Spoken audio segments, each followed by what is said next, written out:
അന്നൂസ് kitchen സ്റ്റോറീസിന്റെ പുതിയ വീഡിയോയിലേക്ക് എല്ലാവർക്കും സ്വാഗതം.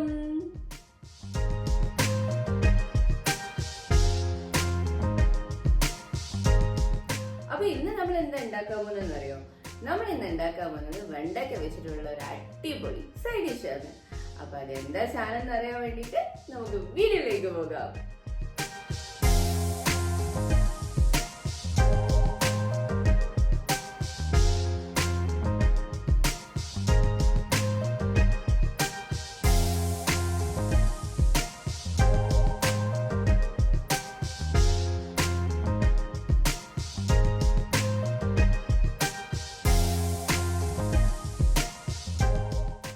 നമ്മൾ ഊണിനെ ഒരുമിച്ചൊക്കെ കഴിക്കാൻ പറ്റുന്ന ഒരു അടിപൊളി സൈഡ് ഡിഷാണ് ഞാൻ ഇന്നിവിടെ ആക്കാൻ പോകുന്നത്.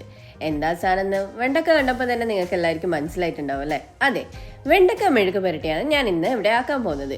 അപ്പോൾ വെണ്ടക്ക മെഴുക്ക് പുരട്ടി ആക്കാൻ വേണ്ടി ഞാനിവിടെ വെണ്ടയ്ക്ക എടുത്തിട്ടുണ്ട്. ഇനി ഇത് കട്ട് ചെയ്ത് സൈഡൊക്കെ കട്ട് ചെയ്ത് ക്ലീൻ ചെയ്തിട്ട് കഴുകി വൃത്തിയാക്കിയിട്ട് നമുക്കിത് ചെറിയ പീസസ് ആയിട്ട് കട്ട് ചെയ്ത് വെക്കാം.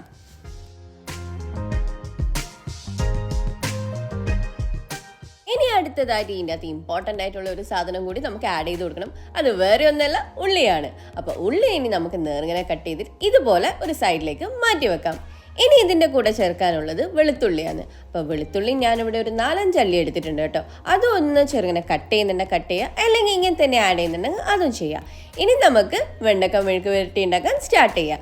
അതിന് വേണ്ടിയിട്ട് ആദ്യം ഒരു കടായി എടുത്തിട്ട് നമുക്ക് അടുപ്പത്ത് വെക്കാം. അടുപ്പത്ത് വെച്ചിട്ട് ഫ്ലെയിം ഓൺ ചെയ്തിട്ട് മീഡിയം ഫ്ലെയിമിലേക്ക് മാറ്റിയതിന് ശേഷം കടായി ചൂടായി വരാൻ നമുക്ക് വെയിറ്റ് ചെയ്യാം. അപ്പം നമ്മൾ കടായി ചൂടായതിന് ശേഷം ഞാനിവിടെ ഓയിൽ ആഡ് ചെയ്ത് കൊടുത്തിട്ടുണ്ട്. ഞാൻ എപ്പോഴത്തെയും പോലെ കോക്കനട്ട് ഓയിൽ തന്നെ എടുത്തിട്ടുള്ളത്. അപ്പോൾ ഓയിൽ ഒന്ന് ചൂടായി വരട്ടെ. ഓയിൽ ചൂടായതിന് ശേഷം നമുക്കൊന്ന് കടു പൊട്ടിച്ചു കൊടുക്കുക. അതായത് കടു അതിൻ്റെ അകത്തേക്ക് ആഡ് ചെയ്ത് കൊടുക്കുക. എന്നിട്ടൊന്ന് കടു ഒന്ന് പൊട്ടിത്തെറിച്ചതിന് ശേഷം അതിൻ്റെ അകത്തേക്ക് നമുക്ക് വെളുത്തുള്ളിയും കായ്മുളകും ചെറുങ്ങനെ കട്ട് ചെയ്തിട്ട് ആഡ് ചെയ്ത് കൊടുക്കുക. ഞാനിവിടെ വെളുത്തുള്ളി കട്ട് ചെയ്തിന് കേട്ടോ. നിങ്ങൾക്ക് ഫുള്ളായിട്ട് ആഡ് ചെയ്യുന്നുണ്ടെങ്കിൽ അങ്ങനെയും ആഡ് ചെയ്ത് കൊടുക്കാം. അതിൻ്റെ കൂടെ തന്നെ കരിവേപ്പില 2 തണ്ടിൻ്റെ അളവിൽ ഞാൻ ആഡ് ചെയ്ത് കൊടുത്തിട്ടുണ്ട്. അപ്പോൾ ഇതൊക്കെ ആഡ് ചെയ്തിട്ട് നമുക്കൊന്ന് ഒരു സ്പാച്ചിൽ വെച്ചിട്ട് മിക്സ് ചെയ്ത് കൊടുക്കാം. മിക്സ് ചെയ്തതിന് ശേഷം നമ്മൾ കട്ട് ചെയ്ത് വെച്ചിട്ടുള്ള ഉള്ളി ഇതിൻ്റെ അകത്തേക്ക് ആഡ് ചെയ്ത് കൊടുക്കാം. ഞാനിവിടെ ഒരു ഉള്ളിയാണ് എടുത്തിട്ടുള്ളത്. അതൊന്ന് നേർങ്ങനെ കട്ട് ചെയ്തിട്ടാണ് എടുക്കുന്നത്. നിങ്ങൾക്ക് കാണാൻ പറ്റുമത്. അപ്പോൾ ഉള്ളി ആഡ് ചെയ്തതിന് ശേഷം നന്നായിട്ടൊന്ന് വഴറ്റിയെടുക്കാം നമുക്ക്. ഇത് നിങ്ങൾക്ക് പെട്ടെന്ന് ചോറിൻ്റെ കൂടെ കഴിക്കാൻ വേണ്ടി ആക്കാൻ പറ്റുന്ന ഒരു അടിപൊളി സൈഡ് ഡിഷാണ്.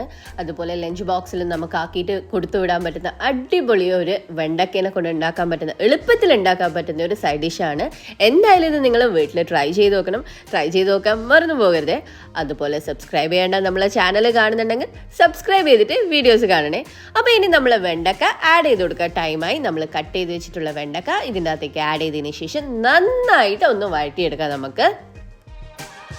അപ്പോൾ ഇനി നമുക്ക് ഇതിൻ്റെ അകത്തേക്ക് ഉപ്പ് ആഡ് ചെയ്ത് കൊടുക്കാം. ഞാനിവിടെ എൻ്റെ പാകത്തിനുള്ള ഉപ്പാണ് ആഡ് ചെയ്ത് കൊടുത്തിട്ടുള്ളത്. നിങ്ങളെ പാകത്തിനുള്ള ഉപ്പ് ആഡ് ചെയ്ത് കൊടുക്കുക. അതിനോടൊപ്പം തന്നെ നമ്മൾ അതിൻ്റെ അകത്തേക്ക് മഞ്ഞൾ പൊടിയാണ് ചേർത്ത് കൊടുക്കുന്നത്. ഇവിടെ ഞാനൊരു 2 പിഞ്ചിൻ്റെ അളവിലെ മഞ്ഞൾ പൊടി ആഡ് ചെയ്തിട്ടുള്ളൂ. ഒന്ന് മിക്സ് ചെയ്തെടുക്കുക. ഇനി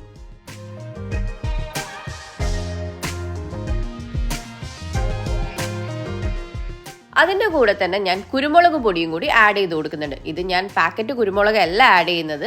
അതിന് പകരം ഞാൻ എൻ്റെ കയ്യിലുള്ള സീഡ് ഉണ്ടല്ലോ, കുരുമുളക് പൊടിച്ചിട്ടാണ് ആഡ് ചെയ്ത് കൊടുക്കുന്നത്. അത് നിങ്ങളെ എരിവിൻ്റെ പാകത്തിന് നിങ്ങൾക്ക് ആഡ് ചെയ്ത് കൊടുക്കുക.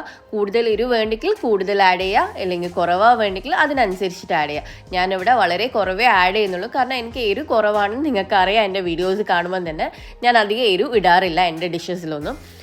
വളരെ അപൂർവമായിട്ട് ഞാൻ എരിവ് ചേർക്കാറുള്ളൂ. അപ്പോൾ ഇത് ആഡ് ചെയ്തതിന് ശേഷം നന്നായിട്ടൊന്ന് മിക്സ് ചെയ്തെടുക്കുക. എന്നിട്ട് നമുക്ക് നന്നായിട്ടൊന്ന് വഴറ്റിയെടുക്കാം. നന്നായി മിക്സ് ചെയ്തതിന് ശേഷം ഞാനിവിടെ മൂടി വെച്ചിട്ട് ഒരു 5 മിനിറ്റ് മൂടി വെച്ചിട്ട് ഒന്ന് ചൂടാക്കി എടുക്കുന്നത്. മീഡിയം ഫ്ലെയിമിൽ തന്നെ 5 മിനിറ്റിന് ശേഷം നമുക്കതൊന്ന് മൂടി ഓപ്പൺ ചെയ്തിട്ട് നന്നായിട്ടൊന്ന് വഴറ്റിയെടുക്കാം. ഈ ടൈമിൽ നിങ്ങൾ നമ്മളെ വീഡിയോസ് സബ്സ്ക്രൈബ് ചെയ്യേണ്ട കാണുന്നുണ്ടെങ്കിൽ സബ്സ്ക്രൈബ് ചെയ്യാൻ മറന്നു പോകരുത്. അതുപോലെ വീഡിയോസിലെ റെസിപ്പീസ് ഇഷ്ടമായിട്ടുണ്ടെങ്കിൽ ലൈക്ക് ചെയ്യാനും ഷെയർ ചെയ്യാനും മറന്നു പോകരുത്. എങ്ങനെയുണ്ടായിരുന്നു എന്ന് കമൻറ്റിൽ പറയാനും മറന്നു പോകരുത്.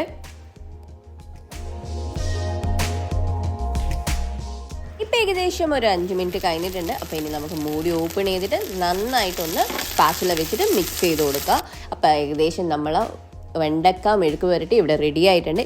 ഈ ഒരു ടൈം നിങ്ങൾക്ക് എരിവ് വേണ്ടെങ്കിൽ കുറച്ചും കൂടി കുരുമുളക് പൊടി ആഡ് ചെയ്ത് കൊടുക്കാം. അപ്പം നന്നായിട്ടൊന്ന് മിക്സ് ചെയ്തിട്ട് നമുക്ക് ഇനി ഫ്ലെയിം ഓഫ് ചെയ്തിട്ട് ഒരു സെർവിങ് പ്ലേറ്റിലേക്ക് മാറ്റാം. അല്ലെങ്കിൽ ചൂട് ചോറിലേക്ക് ഡയറക്റ്റായിട്ട് നമുക്കൊരു സ്പൂൺ വെച്ചിട്ട് എടുത്തിട്ട് കഴിക്കാനും തുടങ്ങാം.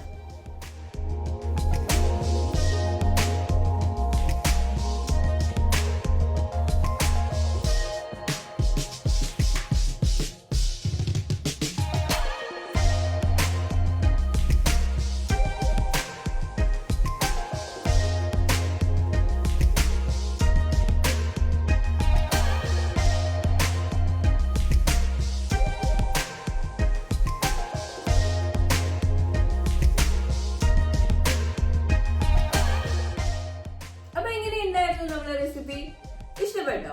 വളരെ സിമ്പിൾ ആയിട്ട് നമുക്ക് ലഞ്ച് ബോക്സിന് വേണ്ടിയിട്ട് റെഡിയാക്കാൻ പറ്റുന്ന, അതുപോലെ ഉച്ചക്ക് ഊണിന് നമുക്ക് സൈഡായിട്ട് ഉണ്ടാക്കാൻ പറ്റുന്ന വളരെ സിമ്പിൾ ആയിട്ടുള്ള ഒരു റെസിപ്പിയാണ് നമ്മുടെ സ്വന്തം വെണ്ടക്ക മെഴുക്ക് പുരട്ടി. അപ്പൊ നിങ്ങൾക്ക് എല്ലാവർക്കും ഇഷ്ടപ്പെട്ട് കാണുമെന്ന് ഞാൻ പ്രതീക്ഷിക്കുന്നു. ഇഷ്ടപ്പെട്ടിട്ടുണ്ടെങ്കിൽ എങ്ങനെ ഉണ്ടായിരുന്നു എന്ന് കമന്റിൽ പറയാൻ മറന്നു പോകരുത്. അതുപോലെ തന്നെ വീഡിയോ ഇഷ്ടമായിട്ടുണ്ടെങ്കിൽ ലൈക്ക് ചെയ്യാനും മറന്നു പോകരുത്. വളരെ സിമ്പിൾ ആയിട്ടുള്ള റെസിപ്പിയാണ്. എന്തായാലും ഇത് വീട്ടിൽ ട്രൈ ചെയ്ത് നോക്കണേ. സബ്സ്ക്രൈബ് ചെയ്തിട്ട് വീഡിയോസ് കാണണേ. അപ്പോഴേ നിങ്ങൾക്ക് നമ്മളെ വീഡിയോസ് എല്ലാം അപ്ഡേറ്റ് ചെയ്ത് കാണാൻ പറ്റുള്ളൂ. അപ്പോ വീഡിയോ ഇഷ്ടമായിട്ടുണ്ടെങ്കിൽ എപ്പം പറയുന്ന പോലെ തന്നെ ലൈക്ക് ചെയ്യുക, ഷെയർ ചെയ്യുക, കമന്റ് ചെയ്യുക. സബ്സ്ക്രൈബ് ചെയ്യേണ്ട കാണുന്നുണ്ടെങ്കിൽ സബ്സ്ക്രൈബ് ചെയ്തിട്ട് വീഡിയോസ് കാണുക. അപ്പോൾ നല്ലൊരു വീഡിയോ ആയിട്ട് ഉടനെ തന്നെ കാണുന്നവരെ ബൈ ബൈ.